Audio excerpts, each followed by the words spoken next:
How the fuck are you gonna know there's 4 tables right here and you serve every fucking table except ours? And you're not scratching your head thinking, oh, you know, what did they order? You know, nobody usually comes in here just drinking Pepsi and talking shit. You know what I mean? Like, this is the thing where I hate fucking people that like lack complete common sense.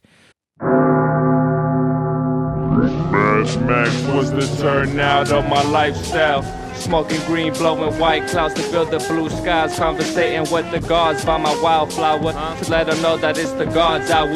This love's the never-ending saga. Gods by my wildflower to let them know that it's the God's hour. This love's the never-ending saga. Gods by my wildflower to let them know that it's the God's hour. This love's the never-ending saga. Gods by my wildflower to let them know that it's the God's hour. This love's the never-ending saga. Walk through the sands of times like Gara. On the other side of that gad is karma. You wet Prada, the devil like inside your box now. While the angels fly over my headstone.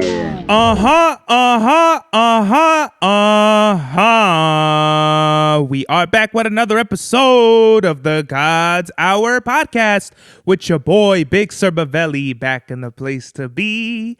La America Superior Palace 81 Studios. We are live in effect, live and direct. It's your boy, Mr. 9 Times. Yeah, man. Today's mathematics is February 20th, which means it is wisdom and cipher all being born to wisdom. So we're bringing about wisdom to our cipher to bring about wisdom. So whenever I need to be wise with my actions, be wise with the way I dress, and be wise with the knowledge I have and going about my life, that is bringing about wisdom back to me. Each one teach one. If I know that we're all going to be, teaching each other through whatever, some kind of our knowledge that brings about wisdom, then we can help one another gain some sort of wisdom from that. And that connects with cipher. So cipher is any person, place, or thing. So it could be anything that you're doing out here. Just make sure you're applying the wisdom to that. You apply your wisdom to whatever it is that you're applying your wisdom to, and you're going to get your wisdom back. Peace. Very, I took last week off. So this is kind of like, y'all ain't seen me in like 2 weeks, basically. I missed y'all so much. But I got these episodes locked and loaded, ready for y'all ahead of time. So it's like not even like, by the time you see this, it's not that far off and shit from where you would normally see episodes. And I don't even know where to go, man. I got hurt at work, had to report it. Went to the hospital. I wanted to get a physical, but I must have fucking Dr. Phil, because this fool was like, oh yeah, you wanted a physical, but you already had a physical, so you're up to date. And it's kind of like, yeah, see, that's the thing though, that's your fucking opinion versus what I wanted, but it's whatever. I don't like people wasting my time anyway, so I'm not gonna fight over Doc and his bullshit. And I borderline don't even want this for anymore. Like, I want a woman and shit. But the last time I had a woman doctor, she could barely walk and she was fucking holding on to dear life. She's probably not even around anymore. God bless her soul. But yeah, like this fool, like out of, all I tell him is like, yo, bro, like I be having like back pains and shit like that. And he's like, oh, well, I think any opioids or opiates would be too strong. Doc, nobody said nothing about opiates. I did. Where was the conversation going where I say, yeah, my back is killing me and I heard about this shit called fentanyl? No, nobody said that. For you to bring that shit up is like, I don't know, bro. Like, what were you waiting for me to fucking say the magic word so you could get somebody hooked on pharmaceuticals? Like, I don't know what you're trying to do, fool, but that's not my case. I don't even, ever since I got sober, I don't even like taking pills. I don't want to take pills. I don't like how they feel and shit. Even when I would get high on pills and shit, they would always make me feel like goofy and shit. They just make me feel out of it. And the only way I could kind of like feel high from that was to drink with popping pills. So it was kind of like, it would really get me fucked up. And I like that. I like feeling all fucked up. It'd be weird because like drunk makes you like all like, and like pills makes you out of it. So I would literally be fucking in just a state of like, in the words of Joey Diaz, Momo-ness, whatever that means. It's just, you would be completely fucked up. And I would pop a lot. I would just be doing the most, right, when I didn't have to. But that was how I rolled. I just like getting fucked up. So with the doctor, it was kind of like, I got x-rays done. Then fucking, what else happened? I don't know. I just been busy. I'm always busy, man. And I could go on for days about shit. But moving away from that, what is it? Fucking A. I had it right there. People think I'm the hidden character. Have you ever seen a picture? Have you ever seen a video? Have you even seen like the hidden character anywhere? Do we really look the same? Can I put like an image like boop? We're at 6 minutes, so I have to edit that shit. The hidden character's right here. Does he look like me? I don't think we look alike at all. I want to say hidden character is at least approaching 40, if not 40 or around there. He's like definitely around SD Nax age. SD Nax age. And I'm definitely somewhere in the ballpark of at least 10 years younger than them. So I don't know, but I think it's cool. I shouldn't even have said that. I should have just ran with the whole like I'm the hidden character and we're like I'm like Serbs is the podcast guy and the hidden character is like a different chamber of Serbs. That's fucking fire. And like, first of all, I always make a complete distinction of characters and personas. Like, if you ever look at if you just go on his profile, it's like he's rocking like the shiesties and the ski masks and different shit. The only time I'm masked up is in a Mexican flag. I'm not like one of these other guys that puts different fucking masks on like we're at the fucking Halloween store. It's just, and no disrespect like to the hidden character, but it's just like I feel like the whole like mask on shit is so played out. I feel like I was one of those that got in early, but I had a flip to it. I was repping the culture, the whole Mexican flag. The flag goes back as paying homage to Doom. It's a double homage. It's paying homage to Doom and Mock Hami, because Hami has the Haitian flag. I have the Mexican flag, and I don't really hear Mock shout Doom out. He really should.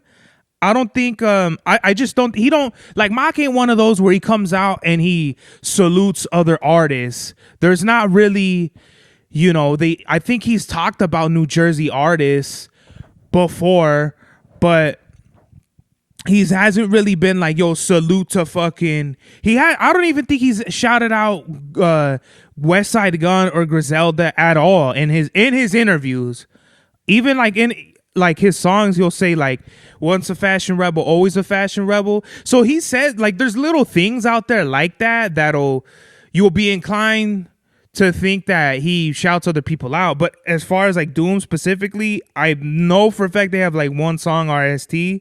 But with me and the whole mask thing, it's more so like this can be anybody. Like this could be you. And that's what I always represented. I always wanted my career and my music to help those like me, because growing up, nobody represented me. We had Cypress Hill, but they included, Cubans and white people, and that's no shots to them. That's just Cypress. Cypress Hill was not Chicano or Mexican specific. We had Kid Frost, who like he was, I mean, no disrespect, he was old already. When nobody was ever bumping Kid Frost. We had Baby Bash, who was like commercial, which no one was ever really like, yeah, that Baby Bash dude, like he's fucking the next one up type shit. It was kind of like he was commercial. No disrespect to him either.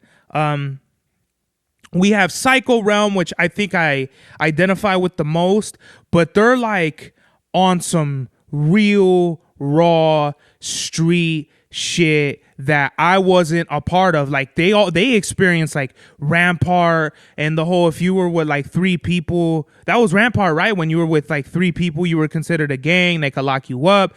That was not my experience growing up. Like I said, like going back to, I experienced graffiti. Out of all the street elements, it was definitely graffiti. I didn't grow up, you know, fucking putting in hollers and shit like that. And if you know, you know. But that's why I felt like, okay, like how can I represent my people and my experiences the way I want to. And I feel like if you listen to my music, it's not that far off from Psycho Realm, especially their first album. And what I really love is the fact that B-Real's on their first album, because it's like, okay, now we get like B-Real with Sick Jack and Big Duke. And it's fire to me. But going back to the Mexican flag has always been a representation of our people, and like standing up for like injustice, or like, you know, the eagle eats the snake on the cactus. So it's like it has a really good balance of like nature with artistic passion, with symbolism, imagery. So all of that shit I'm down with. I don't mean to knock anybody, but it's kind of like when you just see something that works for someone else and you try to apply it to yourself. Yeah, we all do that, but when you kind of play it out, that's when it's kind of like what does it mean? Because it no longer means anything. You know what? Like, imagine if somebody spray painted Doom's mask like gold or something, and then they become like a different character. It's like, yeah, we see you as like, you're not really Doom, but you're trying to be Doom. So I don't know what it is. I just, whenever I put on the mask, it's like for a specific purpose to invoke certain things. And if you could pick that up and figure that out, you know, be my guest. But if you can't, you can't. You know, there's yeah, I don't want to give it all away, because as a listener, as an audience, I don't want to give you everything. I understand the podcast, we're here to talk about shit, but it's kind of like, yeah, I'm going to just leave it right the fuck there. So, in conclusion, I am not the hidden character. Shout out to the hidden character. He inspires me. As a matter of fact, the Product Potent song is what inspired Unorthodox Glocks. I'm not afraid to pay homage to those who inspire me. You know, the product so potent, you know what I mean? Chop every rocket, I'm serving a fiend. You know, that became Hit 'em while Holly's, I'm popping a snitch. 27 bitches all on my dick. They calling me baby, I give it to kids. Many pretty women bouncing on it. Like, you know, that's Unorthodox Glocks. I got that from, you know, Product Potent. I look at it as like 6 in the morning became Boys in the Hood, became John Muir, shit like that, you know. So there's, you know, who said it? I've said it before, Prospect has said it, but you could be influenced and not bite, you know. And if you bite, that's fine, but I would just hope at some point you become your own person and you have your own identity. Because when it mixes, like when you try to become too much of your influence, then it's like I don't see what separates you from the next person. Like all these people that make type beats, it's like, yeah, that's the easiest way for somebody to click and check for you, but now you've subjugated to yourself to all this saturated shit that's going on. Like I've said this before, in 2015, in the beginning of 2016, the end of 2015, there were 3 Griselda type beats. 3. Now there might be 3 million. You know?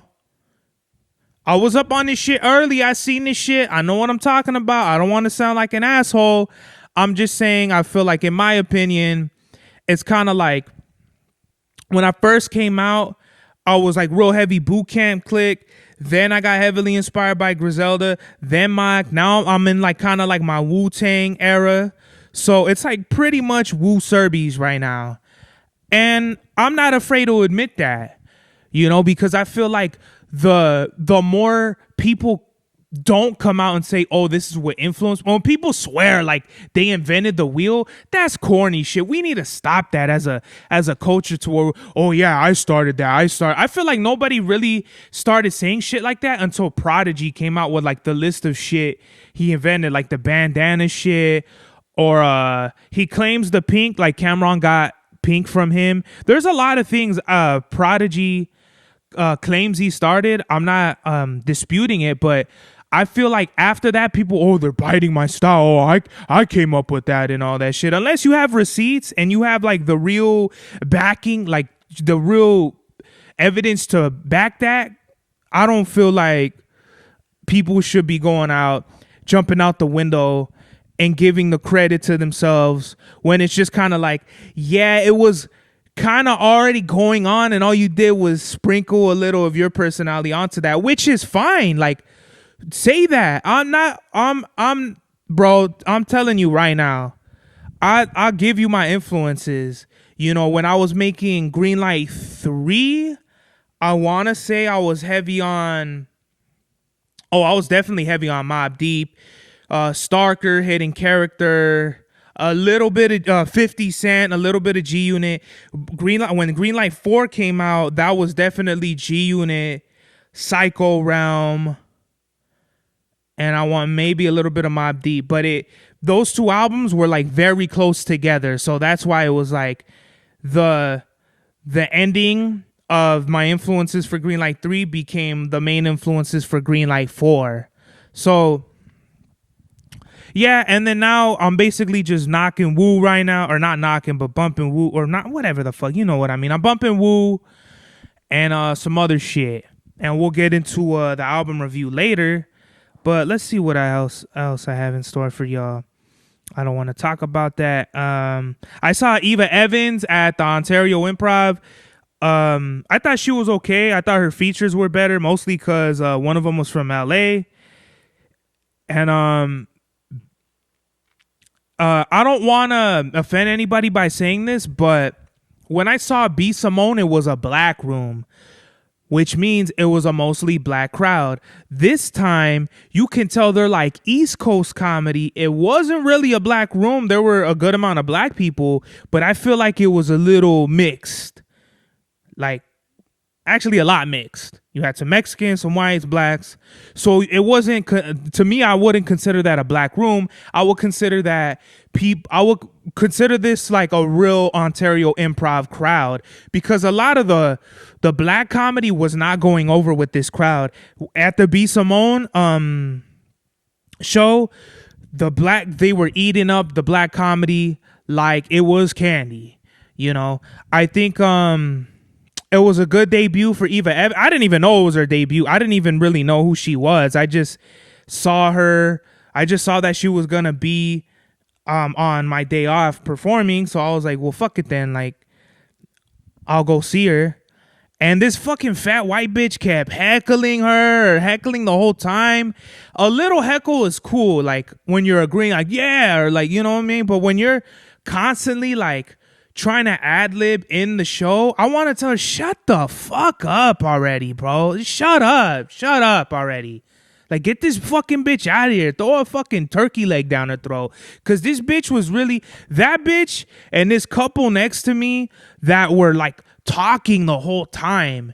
And I didn't even really notice it till like halfway into her set. Like, I could see like they were, I don't know what the fuck they were talking about. You pay fucking $50 admission, and you and your spouse, you waste $100. Like, just shut up and watch this. Enjoy the show, bro. Because if you're gonna be talking, not only are you ruining it for yourself, but you're ruining it for other people, bro.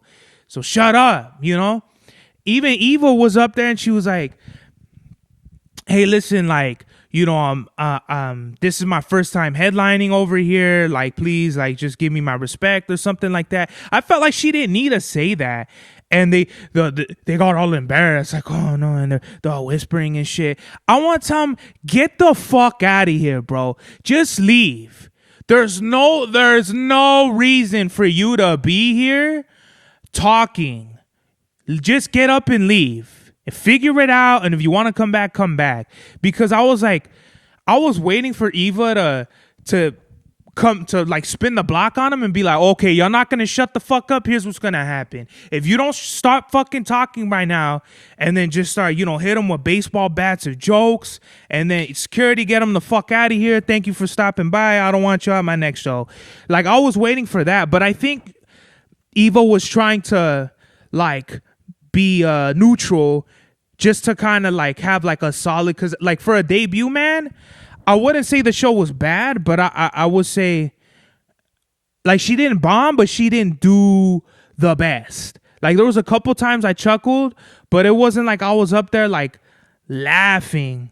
When the homie from LA, I forgot your name. He was killing it up there on stage. He was murdering compared to the host and the opener and Eva.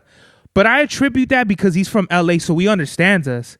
A lot of, even though we're the IE, a lot of people from LA come to Ontario or are in Ontario. We've discussed this on LA Rejects, but it's kind of, a lot of our ties are in LA. The people that are in the IE, a majority of them, like me. So it's I'd give it 5 out of 10 orales.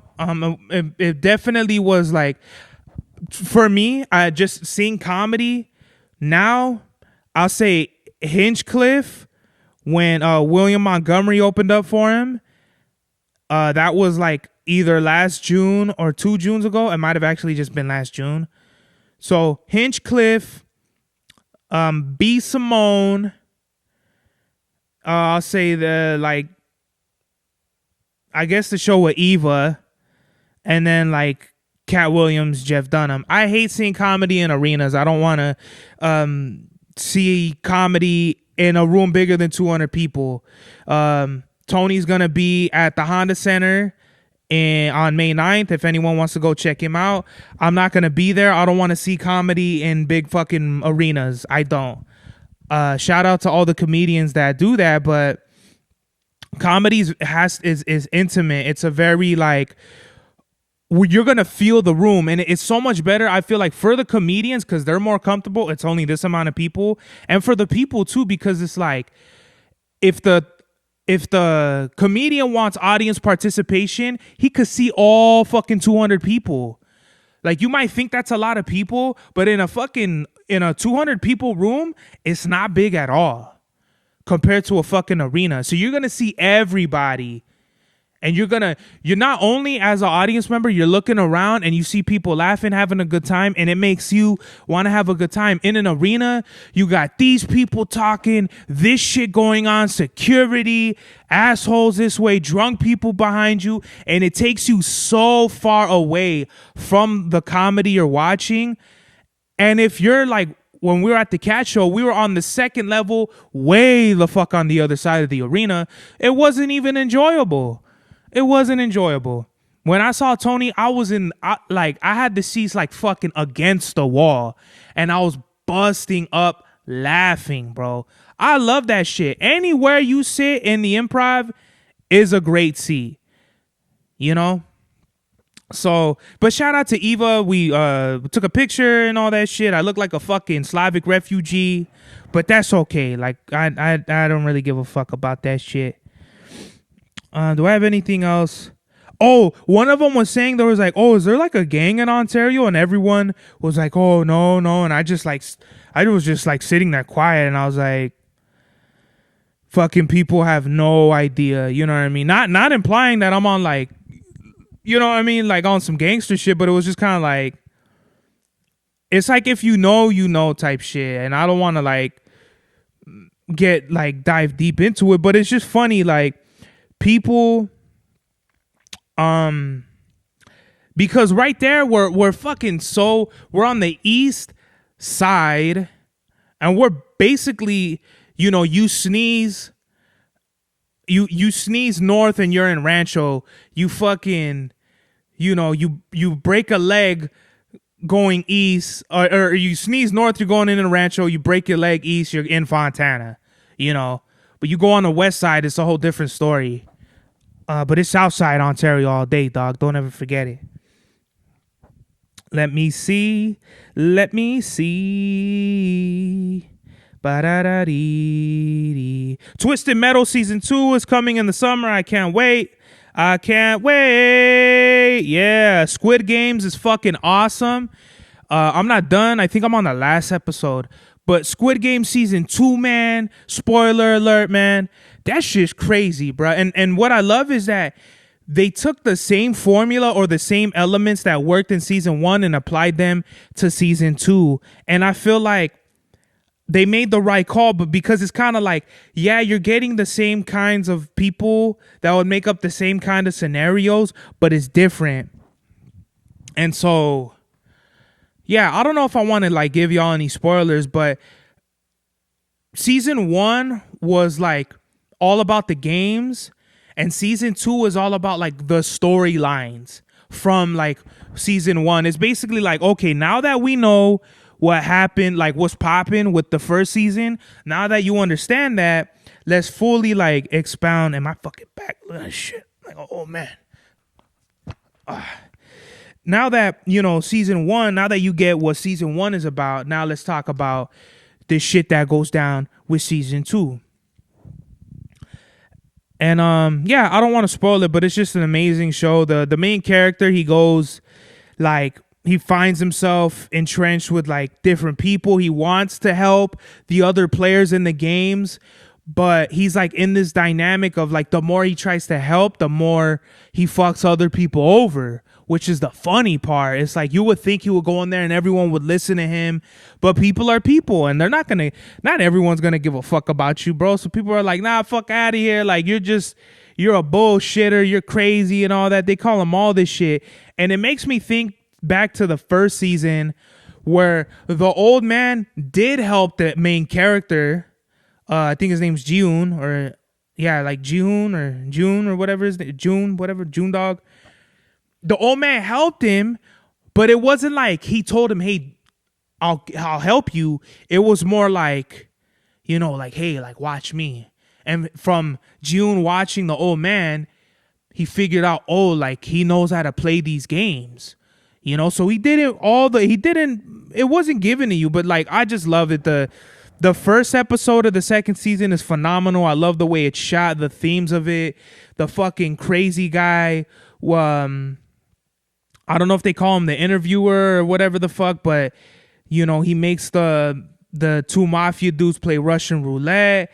He ultimately fucking kills himself playing Russian roulette with June. So it robs you of like June like getting revenge or getting some sort of closure. It's like, nope, like, I'm gonna blast myself and you're gonna be in like you're it's all like luck, so he ultimately lived and died by the rules of the game, which I think is fucking crazy. A man gotta have a code, and you think he would bitch out and just shoot June, but he doesn't. He ultimately lives and dies by the same game that killed fucking however many thousands of people that have participated in this shit. So Squid Games 2 is dope. I'll probably give like a, what I think, like how I would rate it against the first season. I feel like just for nostalgia purposes and the shock value, I think I'll always like Season 1 more, but Season 2 is just like really good at showing you different types of people and the storylines that connect all of them. I will say maybe Season 2 probably has better stories, and the first one is just like overall I think is better. But if you haven't already watched Squid Games, it's fucking amazing. Let me see. Maybe we'll put the fucking... Actually, no, we'll go to this. So I'm at Jersey Mike's. Fat white bitch is always a fat white bitch ordering a sandwich. And she's like, her order is the most complicated shit I've ever heard. Like, oh, I want this and I want this and this and this and they're telling her like, well, yeah, like, you know, you combine like 3 different sandwiches. Like she was one of those assholes that tries to like save like 50 cents by ordering like double meat or like whatever, like, you know, buy the bread separate and the meat and all. Like fuck you if you're that kind of person. Like, or if you just buy the lettuce and you buy the meat, then you have a protein burger. And it's like, buy the protein burger and fucking stop, bro, because you're like, not only you pissing them off, like all they're doing is working, bro, but you save it $1. You didn't got $1, bro. You didn't got $1. You collect a fucking plastic bag full of plastic bottles and you got $1. I guarantee you something is in my fucking eyes. So with this bitch, she's being complicated order. And she says some shit like, the lady making the sandwich, she says, oh, well, we don't make it like that. And this bitch goes, well, they make it every time I come here. I literally want to look at her and be like, yeah. And guess what? You ain't gonna get that shit now. So you might as well just shut up and get your order. Like, just get your order the way this bitch was having them jump through hoops and shit. I felt so bad. I left the 5 in the tip jar. I seen that shit and I was just like, I kind of felt bad by from my own, because I didn't tell them everything I wanted. So they tried to wrap the sandwich up and I was being like, I could tell, like I was, you know, by me not knowing how they do their process, it kind of threw them off. So I felt bad. This bitch is being a cunt. I felt bad for them. I throw a 5 down. I could afford it. I don't give a fuck. Money doesn't mean shit to me. It doesn't. It might afford me these nice fucking things, but guess what? It's meaningless. Money is literally meaningless. If I could spend money and make somebody's day, you know, people that make sandwiches all fucking day, they're not there making 10 grand a night. You know, they're making minimum wage or whatever. And a lot of them are like dependent on tips. Like these people that work, I don't know, in the food or whatever, where you could tip them, like let's say like Starbucks and shit like that. They're the new like diner waitresses where they're kind of dependent on tips to kind of like get by. And I was totally against tipping for the longest. Like, no, I don't get fucking tips in my job, so I'm not gonna tip you. It really came from my pops. My pops is a great tipper. And I always wanted to fucking tell him, like, why are you tipping these people? My dad would even tip people that had horrible service. There's only one time my dad has never, I've seen my dad never tip nobody. And that was when we went to some burger place. I'm not even going to plug, fuck this place. But we went to some burger place in Ontario. Right? Was it Ontario? I think it was. Whatever, right? Wherever the fuck it was. We ate there. Supposedly, my tío was like, yeah, this is a fucking dope spot right here. They got the best French fries and all this bullshit. So we go over there. We're eating. And we're not eating. We order. Right? 4 other tables come up. They order. Right? We're chilling, talking, whatever. They bring the food out. Oh, okay, it's time to eat. Nope. They go right past us. Boop. It's for them. Okay, our meal, you know, they probably only order like fucking bullshit ass salad and chicken nuggets. Our order's gonna be here, right? Lady comes by with the food. And finally, no, it's just goes to the next table. Brings more food, it goes to the third fucking table. My dad, excuse me, where's our food? Oh, well, what did you order? We ordered this, and this. We ordered like you served everybody but us. Like, what's going on over here? Oh, I'm sorry, sir. We didn't place the order. And right then and out. Fuck out of here. How the fuck are you gonna know there's 4 tables right here and you serve every fucking table except ours? And you're not scratching your head thinking, oh, you know, what did they order? You know, nobody usually comes in here just drinking Pepsi and talking shit. You know what I mean? Like, this is the thing where I hate fucking people that like lack complete common sense. So that's going on. We eat. We're hungry. My pops don't leave a tip. We leave.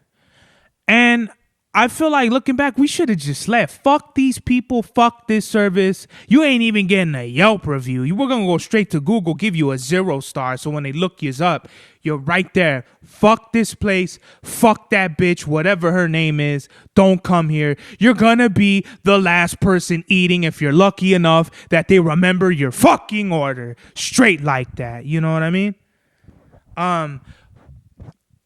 Fuck people. I'm in the mall. I'm getting some fucking Oz melons. Drip check. So we got the fucking, I call them the chocolate fast sticks. You know, they're like a dark brown with like a lighter brown. We got the white velour felines, chocolate imperial, LMS, snake, and then a fucking Oreos fitted. You know what I mean? That's how we doing it. I'm getting some Oz melons, gray, fire. And I'm going, and this bitch is, I don't know what she's doing, but she's in the front, like, and she's not getting rung up. Like, she's like, oh, I don't want this size. She's getting like, what do they call them? Air Forces. She's getting Air Forces, or I don't know if I'm a 7.5 or an 8. As soon as he tells her, yeah, you could go to the side right here and try them on. And he's like he's gonna ring me up, and all she does is she puts her foot in there. Oh, okay, I'm ready, and I already have my like debit card out, like ready to pay. And I'm looking at her, and he's like, oh, well, I'm gonna ring him up first. And she's like, oh no, you could tell him never mind. I'm gonna be like, bitch, never mind your mama. Because you had all this time talking shit in the front to get your Air Forces to get the fuck out of here, and you're holding the line up. Now all of a sudden, oh no, I'm ready. Like, no, bitch, you ain't ready. Get to the back of the line and shut your fucking fat ass up. Because when somebody is ready to go, I'm ready to go. I know what I want. Hey, what's this? You got a 12? Bring me the fucking 12. Let's go. Let's get this shit going. Because I know the people, oh, well, I'm a 6 in Air Maxes, but in Converse, I'm an 8. It's like, well, maybe you should have figured your fucking size up before. And if you don't know your size, that's great. Get the fuck out of here. Find a C and try them on. Why are you holding up other people that have their shit together when you don't have your shit together? My friend, fuck you, and your mom's a bitch. You know what I mean? Yeah, man, I hate people. Oh, man, people get me mad as a fuck, man. It's always fat bitches. What's going on to my fat sisters out there? What's going on? These fat bitches don't know whether to eat another ho-ho or to eat another salad. But guess what? You're confused, my lady. Sweetheart, I need you to do something real quick. Go on the calorie counter at the McDonald's menu and order just 4 fucking chicken nuggets and get some apple slices. Because you're not doing nobody any favors by getting all that fat clogged in your brain. You don't know how to think. I'm sorry, but it had to be said. I was 336 pounds. Now I'm 225. I gained like fucking 3-4 pounds. I was at 221. That was the lowest weight I ever been. Now I'm gaining a little. I'm eating more carbs and shit. That's fine. I can address my overweightness. But if we're not going to address the obesity that comes with people's stupidity, we are not going to be free as a country. I guarantee you. I was going to talk all wrestling and shit, but I kind of wanted to wrap it up already. I hate people. I saw this fool fucking, I won't say his name, but he was at the gas station, and I seen this fool, and I see him around and shit, right? So let me give you all, without the glasses. I see him walk by. He doesn't say anything. I'm talking to the lady at the gas station, and fucking, as he leaves, he goes, later, Serbs. And I'm like, later, bro, have a good one. And as soon as he leaves, I tell the lady, I'm like, fuck that fool. I was like, that fool, I let this fool borrow a bike, a fucking my Xbox, one of my old phones, and then this fool, he's a thief. Like, he just never brought like, hey man, my bad, like something like that, you know, fucking snake ass level. And then you're gonna try, oh later, Serbs. No, fuck you. Serbs don't want to say nothing to you, bro. As a matter of fact, Serbs wants to get in his car and run you the fuck over. You know, not kill you, but just run your legs over. So you just gotta fucking be confined to a chair and think about the things that you may have snaked other people over, my friend. And you actually not my friend. You a bitch. Like, don't ever come around me trying to talk to me because you already know what it is. Like, you're dead. I know where you live, bro. I know where you live. I know where your mama stayed, dog. I'm just saying, bro. I don't know. That got real dark real quick. But I'm just saying, like, I hate people make me mad with their fucking stupidity. They can't read the room. They can't read a book. They can't. It's just point blank period. They can't do shit. Can't do shit for themselves. How they gonna do shit for other people? That's my main question. I had like wrestling and shit I wanted to talk about, but that's fine.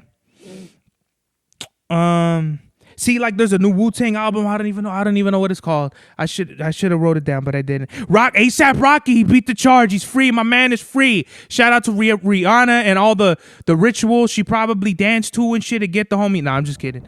But I knew Rocky was gonna beat the charge. I don't know if I like said this out loud and shit on the podcast, but I knew that shit didn't hold any weight. ASAP, his name is Relly. He had like the worst defense. He had the worst defense in the world, like going into this shit. So I knew it was gonna be some bullshit.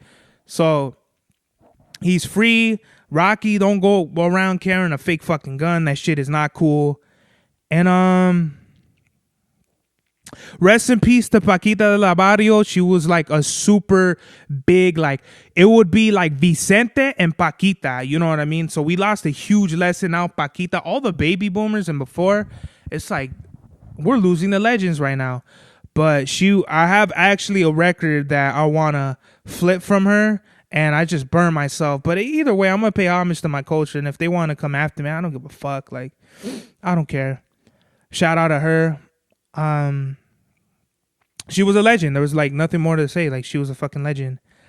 Album review: Ghostface, Killah, Fishscale. I like that Ray isn't all over this album. The features are welcome, then add a fresh breath of air. Method Man has one of the best verses of the album early on. The all-star production brings this project to new heights and Ghost's career to new heights. The dynamic sonics complement each other track by track. Kappa Don holds his own very well. An interesting one-bar feature from Old Dirty Bastard. You God has a very forgettable verse because of how his voice is like being overpowered by the beat on 9 Milli Bros. But it's a great track featuring Wu nonetheless. This album introduces the Theodore unit, making an iconic debut, which if you didn't know, like there was G Unit and they dissed Wu, so it was like, or 50 dissed Wu, so they had to clap back. And like Theodore unit was like Trife, Ghost, Capadonna, and a few other members that I can't name off the top of my head. Neo has a great song, bringing like the only R&B. He brought R&B Ghost to the front. Ye on the remix is cool. The Ice Cube and Biggie feature remixes aren't that spectacular, but they're welcome. If Whip You With the Strap doesn't remind you of your childhood, we can't relate. The real Fishscale to this album are the beats, though.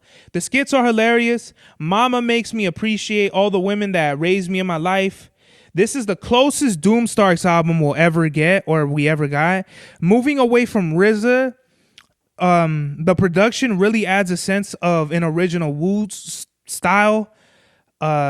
There's not one bad song. Ghost's storytelling outshines his lyricism, but he gets busy throughout the album anyway. For a 27-track listen, it's impressive how fresh it sounds. It's like he didn't let the shadow of Supreme Clientele intimidate him. How many rappers on their 5th album make a classic like this one? I'll give it an A. My favorite tracks are Shaky Dog, 9 Milli Bros, Beauty Jackson, Crack Spot, Ragu, Clips of Doom, Whip You With a Strap, Dogs of War, Jellyfish, Big Girl Underwater is a crazy song. Shout out to Doom. Mama, Back Like That remix. And this album passes the bulletproof meter exceptionally. The message of the day is keep going. Do not stop. Even when it gets difficult and you're tired, keep going. That's a sign you need to be tougher than the bullshit. Comfortability is the enemy of growth. So if you're comfortable and every day's a happy day, you're not growing.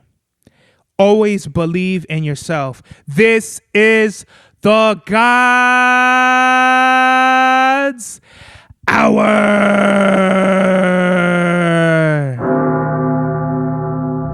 Mad Max was the turnout of my lifestyle. Smoking green, blowing white clouds to build the blue skies. Conversating with the gods by my wildflower to let them know that it's the God's hour.